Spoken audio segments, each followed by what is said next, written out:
encuentren muy bien. Hoy damos inicio a la tercera videoconferencia del curso. Esta está centrada en la unidad 3. En el tema, bueno, el tema realmente es una combinación entre algunos de los elementos que se van eh, mencionando eh, en la unidad. Entonces, tengo aquí algunos elementos que quiero compartir con ustedes precisamente porque eh, cruzan ese elemento de la ética que, digamos, es transversal, digamos, a todos los procesos de actuación humana, pero que resulta que cuando se involucran dentro de la ciencia y la tecnología, se hace muy notorio porque, bueno, lastimosamente, cuando la ciencia y la tecnología se equivocan, muchas veces eh, cobra vidas y es, digamos, entramos en otros escenarios de catástrofes y desastres, ¿cierto? Entonces, por eso siempre será importante tener muy presente eso de quién hace la ciencia, quién desarrolla la tecnología, cómo se controla y se legisla esta a sí misma y también cómo se generan elementos que permitan regular o de alguna forma poner un control sobre las acciones que hacen los científicos y que generan también los ingenieros. Por lo que precisamente les digo, cuando la ciencia y la tecnología se equivocan, muchas veces es la misma vida la que sufre, y no solamente de las vidas de los seres humanos, sino de la misma naturaleza, ¿cierto? Que lastimosamente a veces se nos olvida ese otro elemento de que este mundo lo habitamos en compañía con otros, ¿cierto? Y esos otros, claro, al no tener voz, voto, ni quien los defienda, pues entonces básicamente los vamos relegando. Entonces, bueno, antes de iniciar, recuerden que nos encontramos en la semana número 11. Ya se me olvidó. La número, si vengan, yo verifico. La número, igual, esta semana no tenemos actividad evaluativa, pero, ¿cierto? Sí es muy importante que sepan que la próxima semana ya tenemos evaluación parcial, ¿cierto? Es un cuestionario que van a encontrar disponible en la plataforma y que va a tener un valor del 20%. Esto es muy importante porque digamos que tanto la evaluación parcial como el examen final, digamos que son las notas más de mayor porcentaje dentro del desarrollo del curso. Entonces, sí, nos encontramos en la semana número 11. Incluso hoy, por decirlo de alguna forma u otra, cerramos unidad 3. Mentiras, mentiras. Todavía falta un un componente que se ve en la unidad 13, porque en la unidad 12 solamente es el parcial, y finalizaríamos en la unidad 3, listo, para que lo tengan ahí como presente. Ya de aquí en adelante, básicamente se nos fue el semestre, ¿cierto? Tendríamos solamente el desarrollo, pendiente el desarrollo de la unidad 4, junto con 3 actividades más, ¿cierto? Una del 5, una del 15 y el examen final, para que lo tengan también como presente. Frente a las notas, y aquí estoy como haciendo estos apuntes y varios, frente a las notas, recuerden que en el compromiso académico hay una fecha de registro en plataforma y hay una fecha de registro en el CIA. Entonces, para el 60 en el CIA, las notas deben estar a más tardar el 1 de noviembre, que es lo que estipuló también la universidad en el calendario académico, para que lo tengan como presente, porque sé que algunos se empiezan como a inquietar o a preguntar o a angustiar incluso por qué no ven las notas en el CIA. Bueno, en mi caso, yo espero que, digamos, tener las notas completas del 60 para poder registrarlas luego, listo, pero no implica que no vayan a aparecer las notas. Bueno, eso, ¿cierto? Básicamente sería como eso. La sesión de hoy vamos a conversar, a tratar de hacer lo mismo de siempre, una conversación eh, digamos, medianamente corta en la que pues, voy a exponerle algunos temas y algunos conceptos. En este caso les voy a explicar también, o bueno, les voy a presentar algunos casos que posiblemente ya conozcan, pero que involucran precisamente ese componente de lo ético en el desarrollo de la ciencia y la tecnología. Entonces, en el primer momento vamos a conversar algunos elementos sobre la ética y luego voy a conversarle, como les digo, esos casos. Entonces, voy a iniciar por acá. Bueno, igual no sé si tengan alguna pregunta, alguna inquietud. Igual recuerden que pueden abrir micrófono o me pueden ir escribiendo en el chat, que yo estoy también muy atento a responderles. Bueno, entonces, lo primero que quiero traerles aquí es un autor muy reconocido en el campo de los estudios de CTS, creo que lo hemos mencionado en algún otro momento, es León Olivé. León Olivé es un filósofo de la ciencia, muy específico en ese campo, de la ciencia mexicano, ¿cierto? Mexicano, que precisamente tiene varios documentos, varios, digamos, análisis desde esa responsabilidad o de lo que implica, ¿cierto? Lo moral, ¿cierto? Lo moral dentro de la ciencia y la tecnología. Qué bueno, o sea, dicho sea de paso, recuerden que la ética es un campo de la filosofía que precisamente se encarga de estudiar la moral. Y la moral son ese, digamos, compendio de conductas que una sociedad tiene. Y dentro de esas conductas lo que estipulamos como bueno y como malo. Eso tiene incluso una relación muy fuerte con el derecho, por ejemplo, ¿cierto? Es decir, entonces, cuando se tipifican las conductas como malas, entonces muchas de estas pueden ir a procesos penales. Entonces, hay un sistema o un marco normativo que estipula que una acción, ¿cierto? Es mala, pero que además de ser mala puede ser castigable bajo un sistema normativo. Entonces, digamos que eso empieza a relacionarse ahí. Pero también hay un elemento importante y tiene que ver con la reflexión sobre sí mismo, el ser humano, ¿cierto? Es decir, ¿qué entendemos nosotros cuando nos decimos que somos libres? ¿Y qué entendemos nosotros bajo el concepto de autonomía? Porque esa autonomía también nos hace responsables de nuestras acciones y es, digamos, un elemento importante que en la ciencia y la tecnología ha sido muy flexible en algunos momentos, ¿cierto? Entonces, ahí digamos que van a aparecer algunas reflexiones precisamente. Entonces, el profesor León Olivet, ¿cierto? Dice que, y es algo muy importante que debemos también tener muy presente, ¿cierto? Los conocimientos científicos y la tecnología no son meramente herramientas para alcanzar objetivos. ¿Por qué se menciona esto? Porque digamos que en algún punto se ha tenido una visión utilitarista tanto de la ciencia como de la tecnología, ¿cierto? Es decir, eh, las usamos, ¿cierto? Para una acción en particular. Por ejemplo, acabar la guerra es solo un pretexto, ¿cierto? Es decir, ese uso utilitarista que le damos a las cosas en función de lo que representa también. Entonces, bueno, ahí vamos a empezar a ver otros elementos que van a ir surgiendo. Olivet también nos dice que van a surgir, ¿cierto? Van a surgir unos dilemas, y esos dilemas son controversias, son elementos eh, que se pueden contradecir, que entran en discusión precisamente sobre cuáles son esos fines para los que usamos las cosas. Es decir, para qué usamos la ciencia y para qué usamos la tecnología. Y eh, ese concepto que entonces empieza a rayar entre son buenos o son malos. Entonces, en algún punto, que ahorita incluso en la página que sigue lo menciona también, se ha dicho que, y eso, ojo, que esto es una visión, bueno, no es tan reciente, pero que todavía se conserva. Creemos que los objetos por sí mismos no son ni buenos ni malos, es decir, hay una visión neutral, ¿cierto? Hay una valoración neutral de los objetos.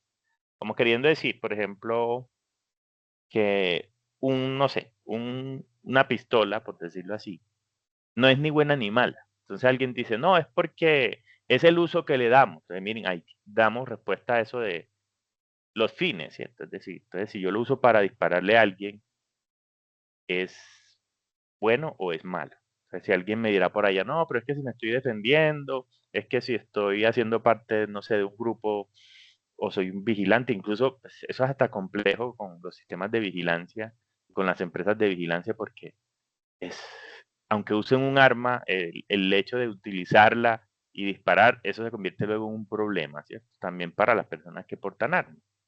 Entonces,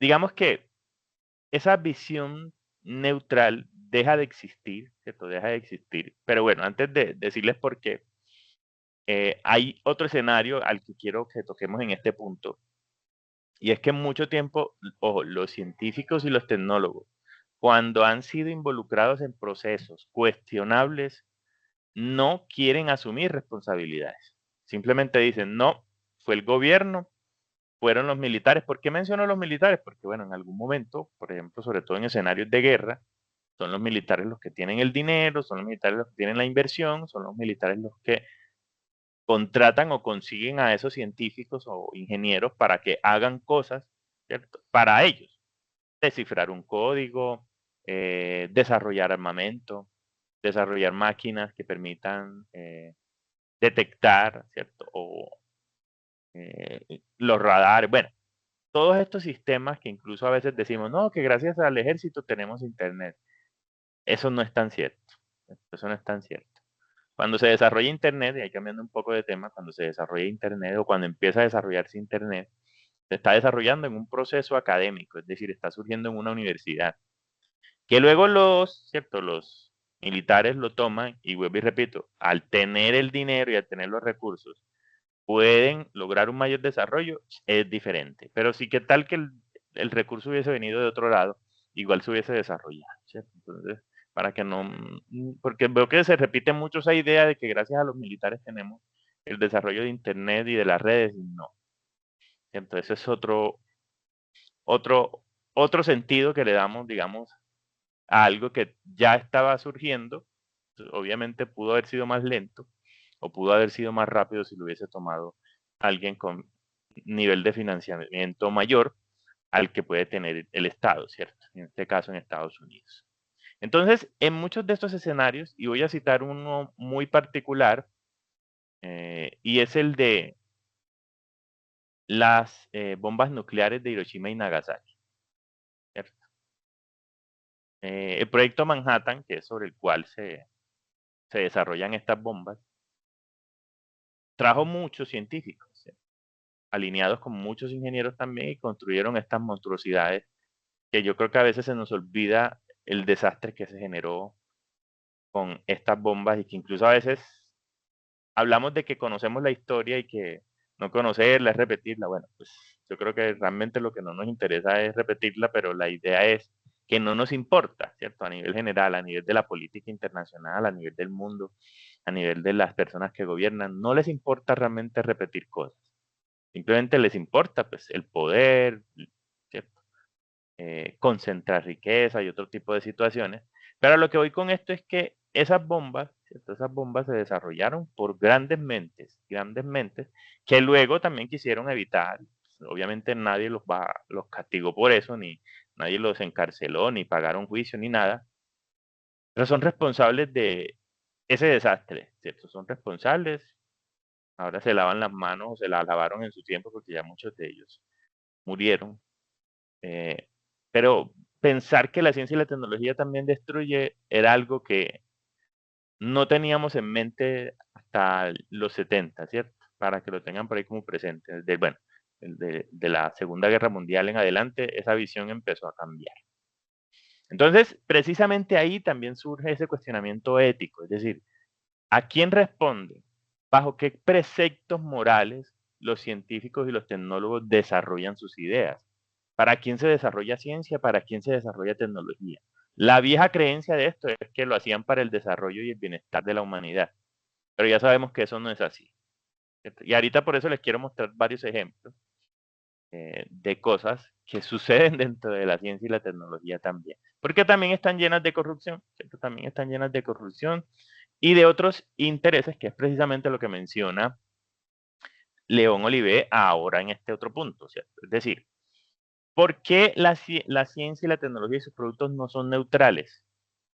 Básicamente por una razón, y es que están cargadas de intereses. Es decir, volviendo al, al revólver, está hecho para una intención. Entonces, la intención de un revólver no es tenerlo guardado en una caja fuerte ni tenerlo por allá exhibiéndolo en un museo, es disparar. Entonces, disparar, es decir, que por ahí sale una bala, que es un pequeño cañón que se dispara con pólvora, ¿cierto? Una detonación y sale disparado.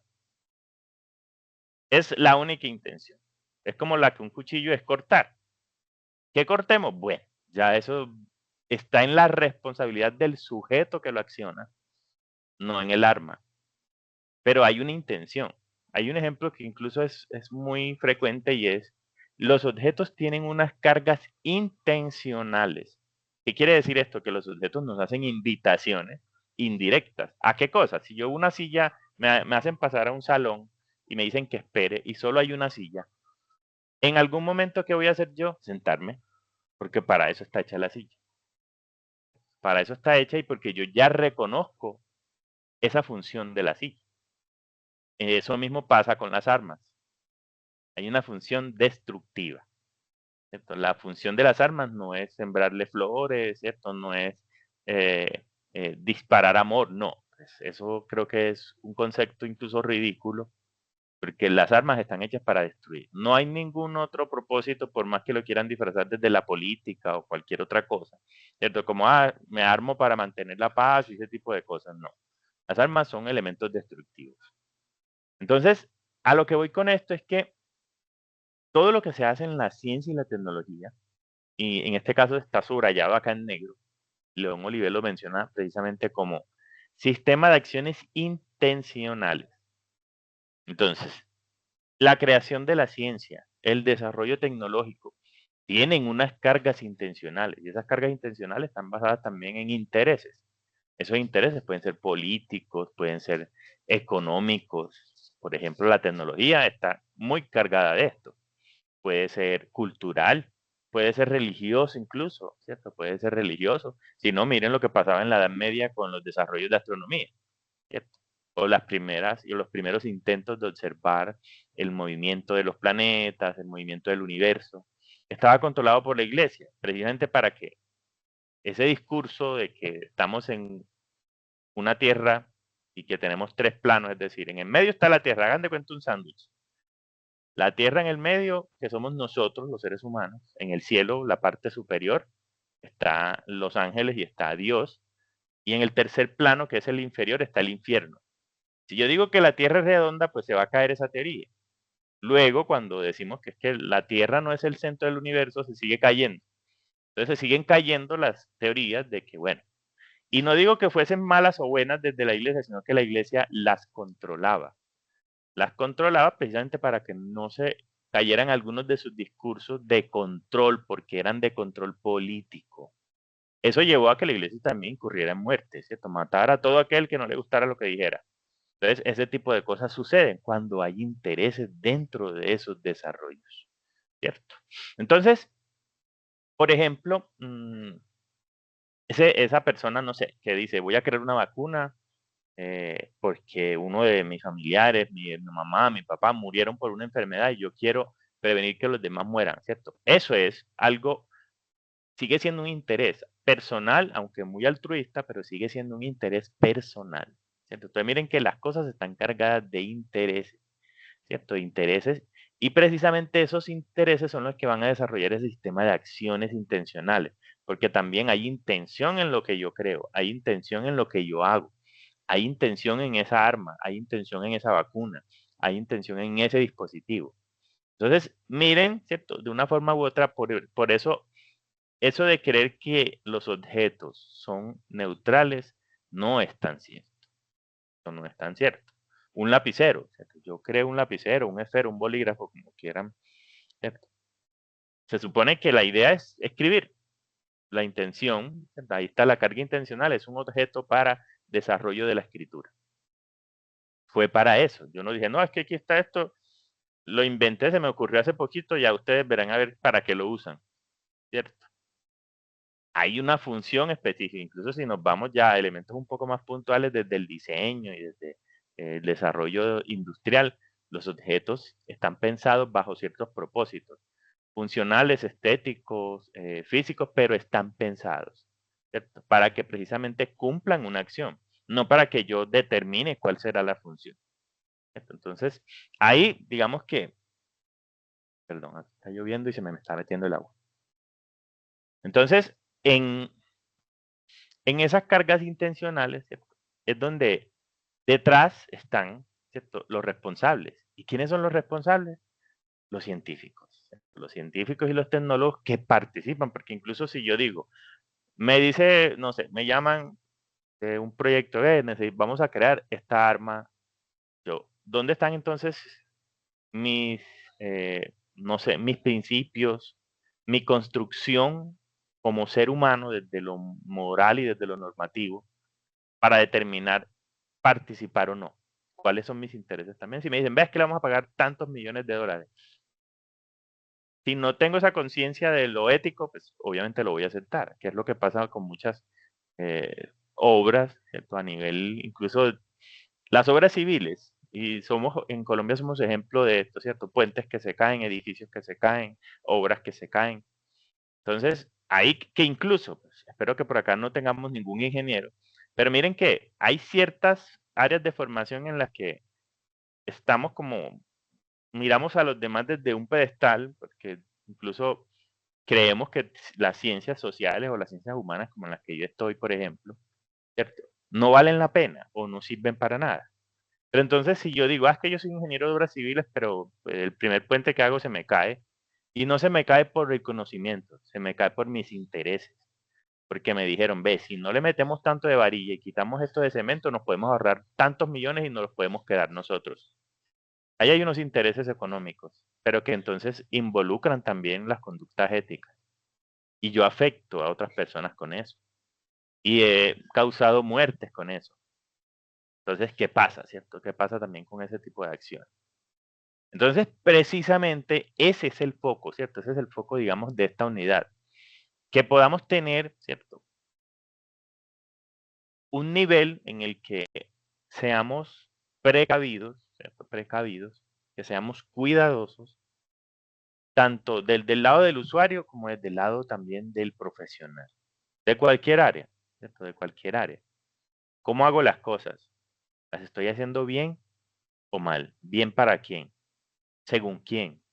Por eso estamos llenos de normas, ¿cierto? De normativas. Y con TEC, o si son normas internacionales, también estamos llenos de normas precisamente para que las cosas traten de funcionar adecuadamente. Cuando empezamos a moverlas, ¿cierto? A hacerlas como muy transparentes o flexibles o hacernos los de las gafas, cuando ocurren ciertas situaciones o problemas. Listo. Bueno, sigo acá.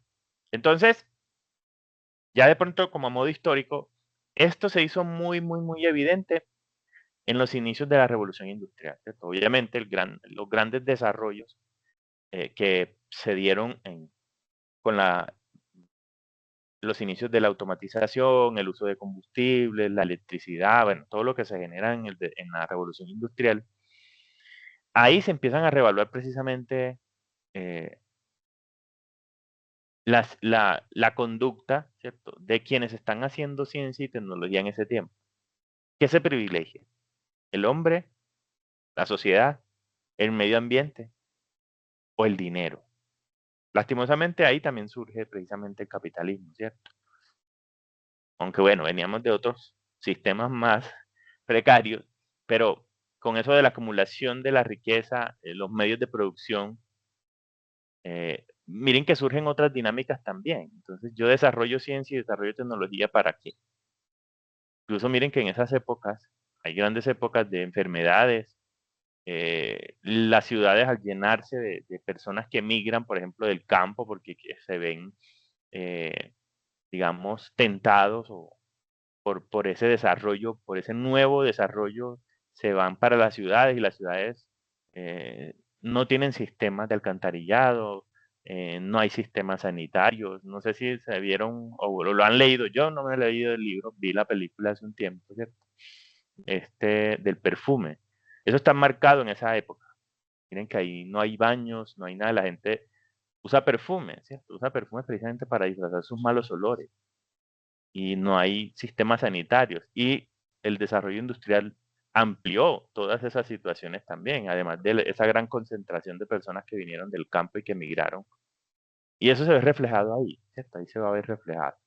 Entonces, la revolución industrial, ¿cierto? Va a poner en tela de juicio precisamente esas conductas, ¿cierto? Y en ese mismo marco aparece incluso, no sé si han leído Frankenstein, ¿cierto? Prometeo moderno de Mary Shelley, Es un ejemplo muy, pues, muy dramático, pero de todo aquello que se puede hacer con la ciencia y la tecnología, incluso desde lo que no deberíamos hacer, ¿cierto? Por ejemplo, el doctor Víctor Frankenstein, quien es el que crea el monstruo de Frankenstein, eh, básicamente se obsesionó con eso de la reanimación. ¿Y cómo creó al monstruo? Profanando tumbas, que era un tabú en ese tiempo y que lo sigue siendo, ¿cierto? El descanso de los muertos, bueno, y los restos, ¿cierto? Entonces, iba, sacaba partes de esos cementerios profanando las tumbas, ¿cierto? Y armó a un monstruo que rompe otro tabú luego, que es el del dar vida, ¿cierto? Que la vida solo la da Dios, ¿cierto? En ese concepto, en ese contexto, él rompe ese otro tabú. Pero ahí incluso nace un dilema y es el dilema de quien le tenemos a toda la tecnología a partir de ese escenario y es que la tecnología se vuelva en contra nuestra, que fue lo que pasó con el monstruo de Frankenstein, incluso que acaba con la vida de Víctor, ¿cierto? Entonces, miren que hay muchas referencias que las podemos encontrar en la literatura y en otras obras alrededor de estos cuestionamientos tanto éticos como de la tecnología. Listo. Entonces, bueno, a partir de aquí, lo que voy a hacer es mostrarles algunos casos donde precisamente se pone en tela de juicio ese, eh, esas conductas, ¿cierto? Esas conductas de lo ético. Entonces, el primer caso que quiero mostrarles es este de la talidomida. No sé si lo conocen, no es algo reciente, esto miren que es desde los 50 y los 60, incluso hay varios especiales en televisión, eh, varios documentales, incluso pueden buscar los niños de la talidomida y van a encontrar muchos referentes en internet, incluso en España tienen como unas convenciones donde se encuentran. Ellos todavía siguen luchando, pues ya son obviamente hombres adultos, eh, siguen buscando reparación. Porque, ¿qué pasó? ¿Cierto? ¿Qué pasó acá? Resulta que, y incluso, pues, si se han dado cuenta, yo no soy antioqueño. eh, Acá en Antioquia usan, no sé, en general, luego me confirmarán ustedes en el chat si pueden, la idea de que cuando una mujer está embarazada y tiene síntomas, se le dice que está enferma, muy enferma. ¿Por qué no es una enfermedad? Porque bueno, el embarazo no es una enfermedad, ¿cierto? Es simplemente el cuerpo reaccionando a el desarrollo de otro ser dentro de otro. No es una enfermedad porque no se trata, no se puede tratar, simplemente son condiciones adversas que se dan en el proceso de gestación. ¿Por qué menciono esto? Porque resulta que bajo esa misma idea, dos químicos farmacéuticos eh, desarrollan un medicamento, que es esta talidomida, que suprime completamente los malestares del embarazo. Entonces, esto fue un éxito completo. España, bueno, hay como 2 o 3 países de Europa y por allá en unos luego como en África. Afortunadamente no alcanzó a llegar a este lado. ¿Qué pasó entonces? Todas las mujeres que tomaron estos medicamentos, sus hijos y sus hijas nacieron, como pueden ver, no sé si alcanzan a ver que el niño que está en la foto no tiene brazos. Eso tiene otro nombre, es un nombre en griego, no recuerdo la expresión. Él, en el peor de los casos, o bueno, en el mejor de los casos, sin brazos o sin piernas. En el peor, sin ninguna extremidad. Sin ninguna extremidad. Entonces, como les digo, los niños de la talidomida, que son hombres ya muy adultos y mujeres muy adultas y mayores, nacieron así. ¿Cierto? El, digamos que el componente activo del medicamento disolvió las extremidades, ¿cierto? Solo las extremidades, no hay ningún otro daño, solo nacen así, sin brazos y sin piernas. Entonces, como les digo, hay un grupo entre esa franja de edades que comparten precisamente que sus madres tomaron ese medicamento durante el embarazo. ¿Cuáles son los cuestionamientos médicos acá? Y que incluso de muchos de estos casos surgen otros procesos. Aquí, ahí lo pueden ver en la imagen, esto dio origen a la farmacovigilancia. ¿Por qué? Porque, bueno, anteriormente se podían producir medicamentos. Estos medicamentos, por ejemplo, el Inviva acá en Colombia, se supone que debe hacer una vigilancia exhaustiva, verificar la validez de los elementos, de los componentes. Debería incluso tener una especie de laboratorio para aprobar. En el caso de los medicamentos, se confía en el sistema internacional que lo validó inicialmente para poderlo traer, ¿cierto? Para poderlo traer a un país. O en el caso de Colombia, si se desarrollan directamente acá, pues bueno, las fórmulas se verifican que estén estandarizadas también. Y hay una vigilancia también sobre las pruebas de los medicamentos, ¿cierto? Hay unos ensayos que deben ser muy rigurosos y de mucho tiempo. Por eso algunos medicamentos, cuando uno escucha las noticias, surge la primera vacuna para prevenir un cáncer, pero eso no llega a salir al mercado hasta que no finalicen las pruebas. Es decir, se tienen que tomar un tiempo prudente para hacer ensayos. Se toman incluso sujetos de prueba, que bajo ciertas condiciones se les solicita o pide que participen en un proceso de investigación. Acá no hubo eso, ¿cierto? Acá no hubo eso. Simplemente hubo un afán comercial, ¿cierto? No se nos puede olvidar que las farmacéuticas también son comerciales. Es que por eso les digo, todo lo que está vinculado con la tecnología está vinculado con un interés económico lastimosamente, ¿cierto? Lastimosamente. Cuando no ocurren cosas que no están vinculadas, no sé si han escuchado que, por ejemplo, la marca de automóviles Volvo, que pues no es tan reconocida, eh, pero resulta que Volvo, muchos de los inventos en seguridad que tenemos, los han desarrollado ellos. Y ustedes saben que a nivel de la tecnología uno puede generar una patente y la patente me protege a mí por muchos años para que yo me beneficie económicamente de mi creación y luego cuando se libera o se vence el tiempo los demás la pueden usar. Ellos, muchos de lo que han creado lo han liberado porque han pensado más en la seguridad de todos los demás. Es decir, si mis competidores que también producen carros, yo también pienso que deberían proteger a sus usuarios o a sus clientes. Entonces vamos a liberar el cinturón de seguridad, lo de las ayudas a conducción y otros sistemas que ellos se inventaron, los han liberado, ¿cierto? Entonces, esos son pocos casos, incluso hay pocos casos de este tipo, pero lo menciono precisamente porque acá había un afán y era comercializar un medicamento. Que incluso, vuelvo y repito, el escenario principal fue Europa. Luego, por lo de siempre, por alguna otra triquiñuela, pasó a África y en África también sucedió. eh, pero bueno, como les digo, pueden buscar. Yo les voy a dar solamente como algunos datos principales, si quieren pueden ampliarlo un poco más después. Pero sí, esto tiene series, tiene documentales, sobre todo desde España, pues obviamente es un poco más asequible lo del el idioma. Entonces pueden incluso revisarlo después. Bueno, ese es un caso. Igual voy a ir viajando en el tiempo, ¿cierto? Aquel 50, 70, acá me voy a devolver mucho más. Me voy a devolver a la Primera Guerra Mundial, ¿cierto?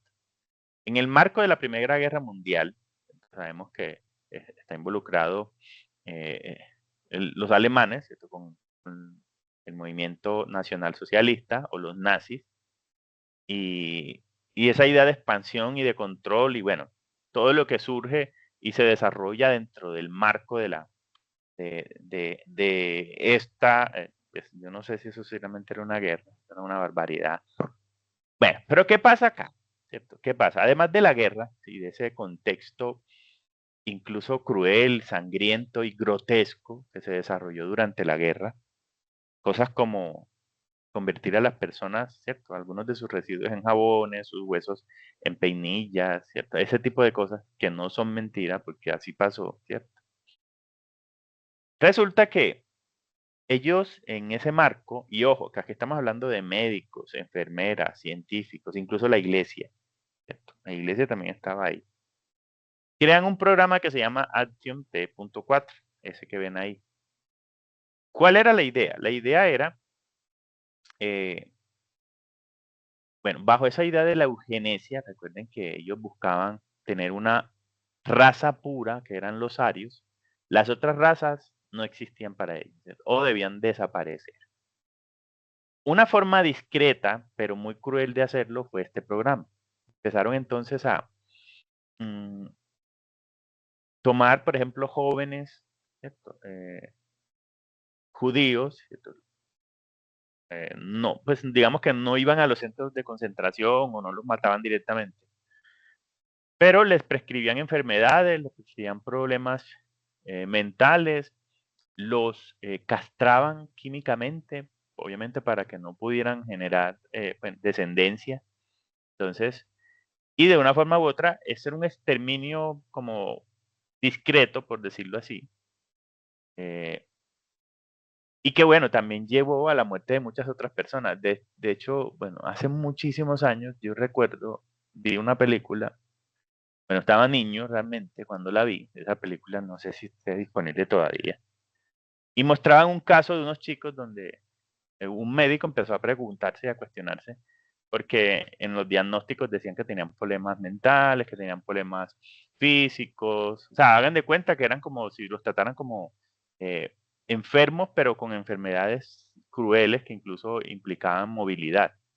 Él hizo algunas pruebas con algunos de ellos y se dio cuenta que todos los diagnósticos que habían sido emitidos y el historial era falso. ¿Cierto? Entonces, básicamente, como les digo, el programa era complementario al exterminio que ellos hacían. Entonces, ¿cuál es la situación acá?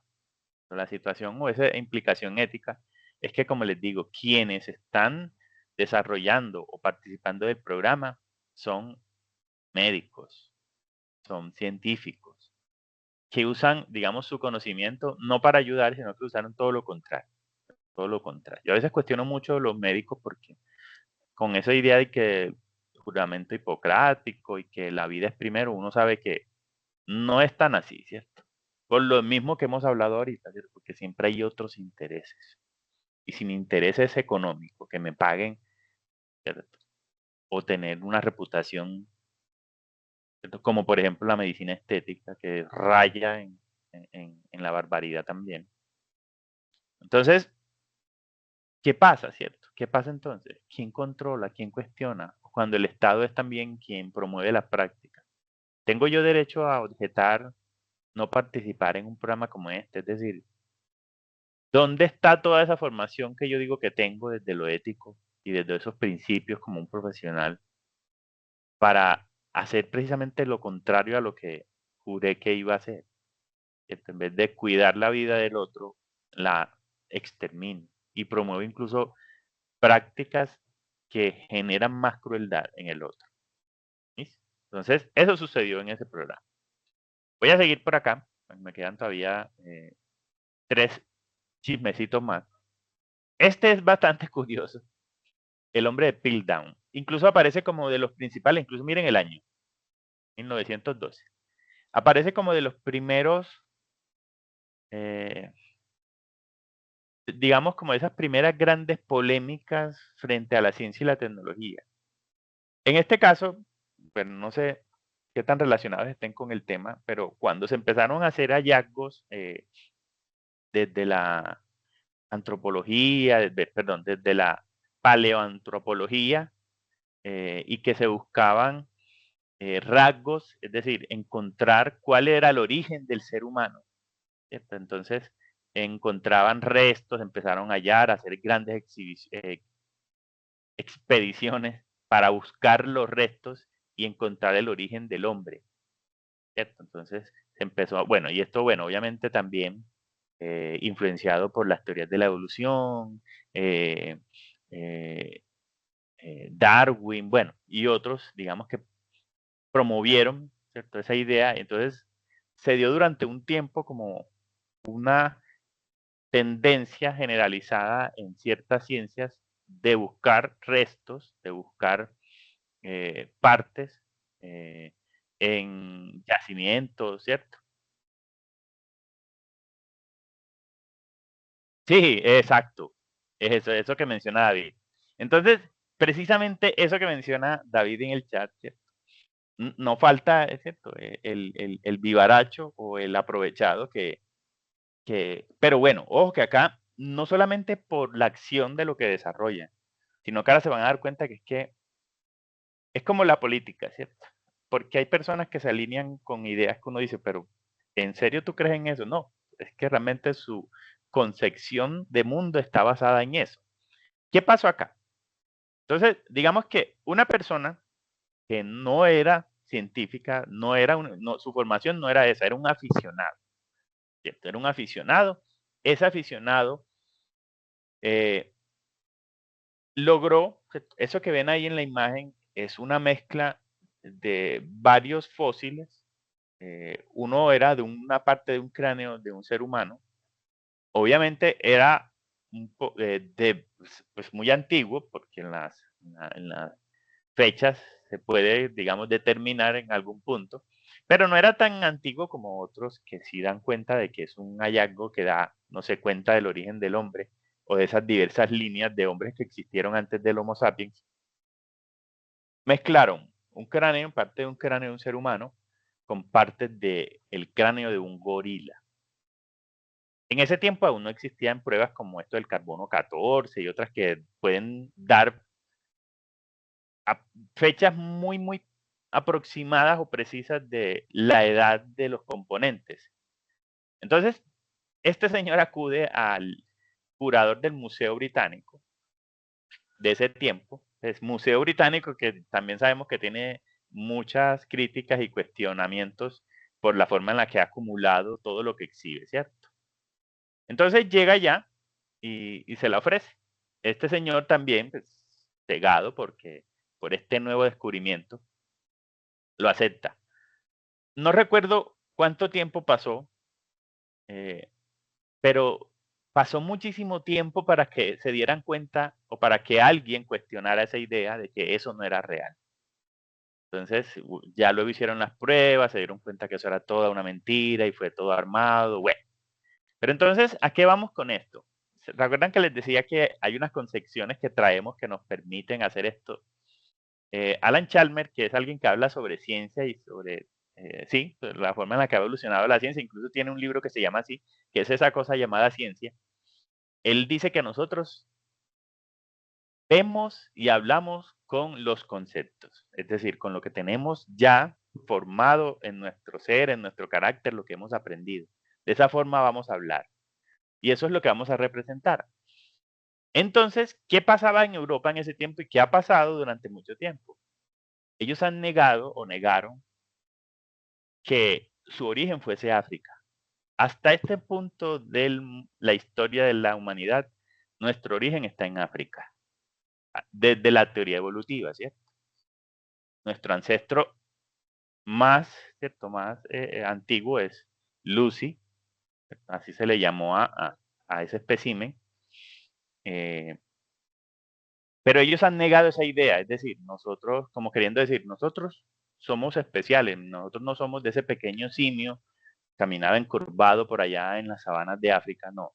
Nosotros estamos acá arriba en Europa y venimos del norte y por eso somos más grandes, más fornidos y por eso no era un pequeño cráneo, sino un gran cráneo de un ser humano con un gorila, ¿cierto? Entonces, como les digo, esa idea cobra fuerza precisamente porque hay una generalización y una aceptación arrogante de que así era. ¿Cierto? Es decir, somos especiales, somos europeos, entonces nosotros no podemos venir de África.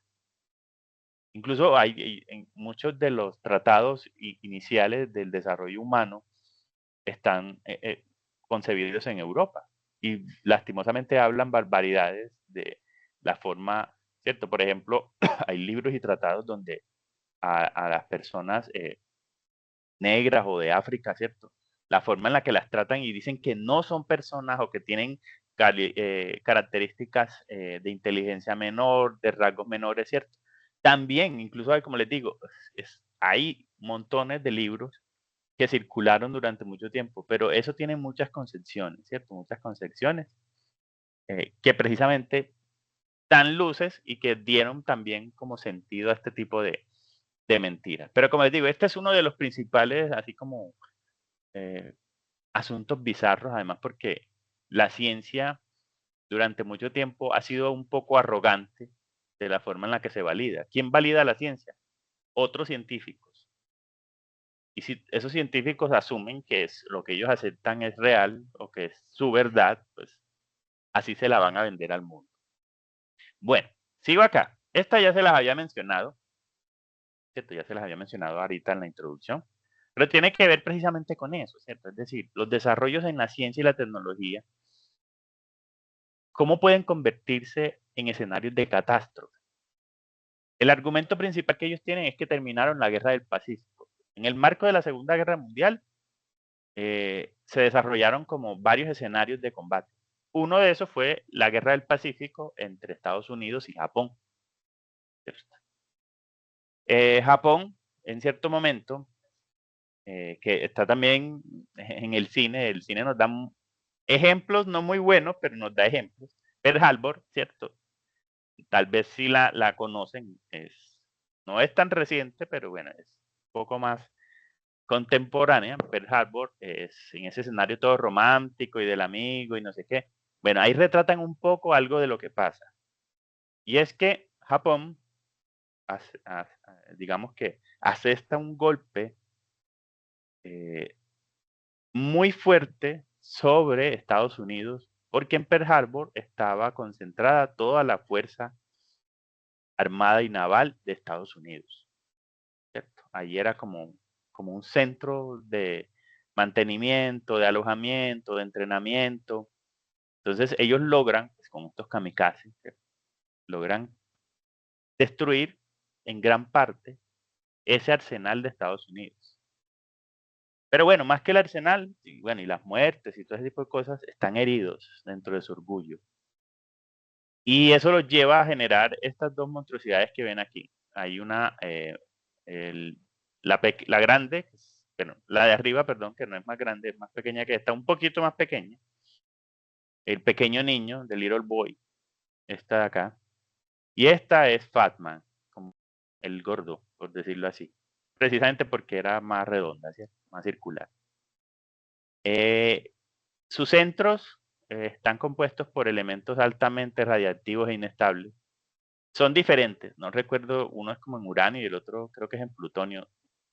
Me estoy equivocando, posiblemente no recuerdo bien. Pero son diferentes, ¿cierto? Son dos bombas completamente diferentes. En lo que sí coinciden es que son armas de destrucción masiva.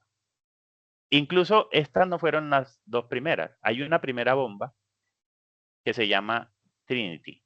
Esa primera bomba la probaron en un desierto de Estados Unidos. Y entre esos chismes y rumores que se circulan por ahí, se dice que los científicos no estaban seguros de qué iba a pasar. Incluso dentro de esos mitos urbanos cuentan que posiblemente podían partir el mundo, pero no tenían certeza de qué iba a suceder, ¿cierto? Con esa primera explosión. Entonces, grandes mentes, ¿cierto?, de la química, de la física,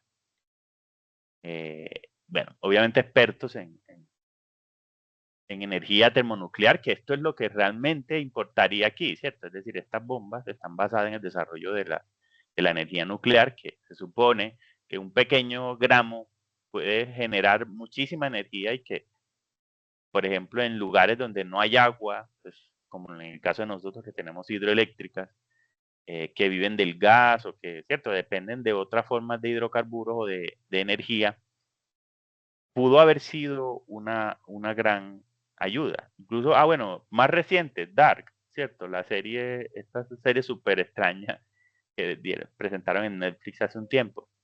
Miren que hay un entorno ahí que está basado en el desarrollo de una termonuclear también, ¿cierto? Entonces, bueno, sabemos lo que pasó. A ciencia cierta no. Lastimosamente en ese tiempo no hay formas de documentar mucho, pero sí hay mucha información. Hay mucha información. Los datos reales de muertos no han sido posibles establecerlo, incluso personas siguen muriendo. A eso se le llama daños residuales, porque personas que se expusieron a la radiación, que sobrevivieron y tuvieron hijos, estos hijos heredaron parte de esa radiación y desarrollan cáncer y otras enfermedades a raíz de la exposición que tuvieron a la explosión de estas dos bombas, ¿cierto? Muchas cosas para, digamos, cuestionar. Claro, es que la bomba, vuelvo y repito, son armas, son para matar y destruir. Ellos dicen que iban a destruir dos principales centros de desarrollo armamentístico que tenían en Japón, pero es que el problema fue que destruyeron a toda una población, ¿cierto? A dos ciudades completas, Hiroshima y Nagasaki. Y ahí incluso a veces las cifras no son tan claras porque, primero, esto de los censos no era tan común. Incluso miren cada cuánto nos hacen censos a nosotros. Entonces, hay valores aproximados. O por ejemplo, ¿cómo sabe usted que, no sé, que por allá a 2 cuadras de su casa nació un niño y que ahí vive un niño? O que usted nunca ha visto un anciano que vive ahí porque no tiene movilidad y vive ahí, ¿cierto? Entonces, ese tipo de datos, entonces, digamos que pueden ensuciar, pues, en estadística, ¿cierto? Los datos no son claros, entonces son aproximados, porque yo no sé cuántos niños vivían ahí, no sé cuántos ancianos vivían ahí realmente. Entonces, bueno, primero desde lo militar, ¿cierto? Muy mal pensado todo, se supone que los militares, ¿cierto? Son grandes estrategas y bueno, pero luego los científicos, ¿cierto? Los científicos y los ingenieros que participaron y que digan que no sabían que eso iba a suceder. Pues, claro que sabías que si ibas a lanzar una bomba ibas a matar a unas personas. Eso no creo que iban a sembrar árboles con eso, ¿cierto? Entonces, es complejo además porque la temperatura a la que se explotan estas bombas es tan alta que no deja rastro. Calcina todo lo que está, bueno, más en su centro, pero cuando luego se expande esa onda o la cadena que genera en la explosión, básicamente ahí no hay restos, entonces tampoco hay muestras dentales, no hay huellas, no hay nada para hacer, para poder comparar. Entonces, eh, bueno, incluso el medio ambiente, la tierra murió en donde cayeron esas bombas. Hace poco, bueno, ya hace poco fue ya como hace 5 o 6 años, por ahí siguiendo las noticias leí que estaban celebrando, no recuerdo en cuál de las 2 ciudades, que había surgido el primer brote de una hierba en esa tierra, porque la tierra también murió, ¿cierto? La tierra es como le digo, esa explosión, y no solamente porque explota, no es por la temperatura que se genera en el centro y que luego se expande, calcinando todo. La tierra también la sufrió. Entonces, ¿se imaginan si no saben cuántas personas murieron? Ahora imagínense las especies de vida silvestre, la fauna, la flora que también quedó dentro de esa explosión. Y vuelvo y repito, esto no es algo pequeño, esto fue algo terriblemente espantoso que se nos olvida, ¿cierto? Se nos olvida y que creo que deberíamos tenerlo como marcado así en la frente porque es de las grandes catástrofes que hay en el mundo. Y bueno, ya para finalizar, que se nos está acabando el tiempo, les dejo este último que está por aquí, la sífilis de Tuskegee. Esta también tiene una película y una serie, si mal no estoy. ¿Qué pasó acá? Resulta, en Estados Unidos, las, el- hay una entidad de salud, ya no recuerdo el nombre, aquí está, esto, el Servicio de Salud Pública, ahí aparece. El Servicio de Salud Pública es como el encargado de hacer investigaciones, de validar, verificar, dar permisos. Bueno, en esta población, Tuskegee es decir, como un pequeño pueblito en Alabama, que es un estado de Estados Unidos. En ese pequeño pueblito vivía una población afro, ¿cierto? Afroamericana, en su mayoría analfabetas, que se dedicaban a qué? Al campo. Sus actividades eran la agricultura y a comercializar esos productos. Resulta que surge en esa población, que ahí miren que aparece 399 personas, vivían más o menos ahí, surge un brote de sífilis. Saben que la sífilis es una enfermedad de transmisión sexual.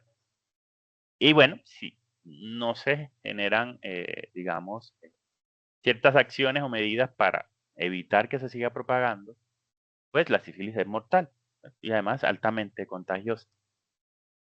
Resulta entonces que estos señores, aquí aparece la foto, miren, este señor de por acá, que hace parte del Servicio de Salud Pública de Estados Unidos, se fueron para allá a supuestamente ayudar a esa población, a curarlos. Lastimosamente eso no fue lo que pasó. O sea, literalmente los usaron como conejillos de indias, ¿cierto? Como ratones de laboratorio. Lo que hicieron fue básicamente dejarlos morir y ver cómo evolucionaba la enfermedad, cómo se transmitía. Decían que les daban medicamentos, pero no eran medicamentos reales, era placebo, básicamente. Eh, y bueno, y la cosa es que fueron casi 40 años en esa situación. Es decir, lo que no sé cuál era el propósito de ellos o qué querían a publicar, pues, a partir de la sífilis, pero un periodista como empezó a sospechar de la situación, fue quien hizo público esto. Pues, realmente cuando los periodistas hacen su trabajo, eso es lo que hacen, ¿cierto? Buscar la verdad. Entonces, lo hicieron público y eso desató un problema, pero tremendo a nivel de Estados Unidos y obviamente a nivel del mundo. Porque en ese tiempo, y por aquí aparece, miren esto, que es lo que ahora nos ponen a firmar en todos lados, ¿cierto? Si nos van a poner una inyección o algo, nos ponen a firmar ese consentimiento informado. Y resulta que a partir de ahí surgieron otros procesos también desde la investigación. Cuando se va a hacer investigación en una población, hay un comité de ética. Esos comités de ética están en las universidades o en algunas organizaciones. Deben dar el aval de que usted pueda desarrollar un proceso de investigación, que ese proceso de investigación no comprometa vidas humanas, que no afecte la dignidad de los otros, o que incluso cuando son muy, muy serios, que no comprometa la vida de ninguna especie.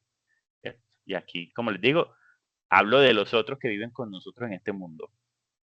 Entonces, se conforman los comités de ética, se generan este tipo de procesos de consentimiento informado, de permisos, porque en ese tiempo no existían. Esto no existía. Y como les digo, esto fue un revuelo total, precisamente por la magnitud de la situación. Porque, vuelvo y repito, teniendo los medios, pudieron haber prevenido que murieran muchas personas. No lo hicieron. Antes, eh, permitieron que se siguiera propagando la enfermedad. Entonces, esto, como les digo, son otros casos de esos que uno dice como bochornosos y tristes dentro de la ciencia y la tecnología. Porque, vuelvo y repito, teniendo los medios o teniendo como eso que se nos dice que hace la ciencia y la tecnología, ¿cierto? Ayudar al otro, ayudar al bienestar, no lo hicieron. Habían intereses muy egoístas y mezquinos de simplemente desarrollar un proceso de investigación y que luego me conocieran a mí por esa investigación. Obviamente los conocieron a todos luego, pero no por precisamente curar ni por, digamos, describir la enfermedad, sino por lo crueles que fueron, ¿cierto? Porque incluso 40 años, tú en 40 años debes haber hecho un tipo de empatía o de relación con los otros, y los otros confiaron en ti y tú simplemente los estabas dejando morir. Entonces, no sé, ahí realmente es muy serio ese compromiso de lo ético, ¿cierto? De lo ético, de lo moral y de ser humano, ¿cierto? Es decir, ser realmente humano. Entonces, bueno, ahí ese era el último caso que les quería compartir, precisamente frente a eso de lo ético, ¿cierto? Lo ético y lo maleable que puede ser esto eh, en el mundo, ¿cierto? En el mundo de la ciencia, la tecnología, pero en el mundo de lo económico también, ¿cierto?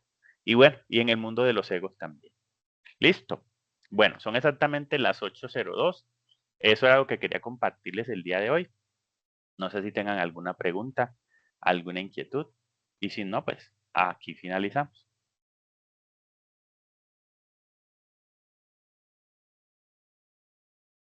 Sí, ahí, listo. Bueno, entonces, si Profe, no muchas hay, gracias. con el mayor de los gustos. Y a Profe, ustedes, muchas gracias. gracias.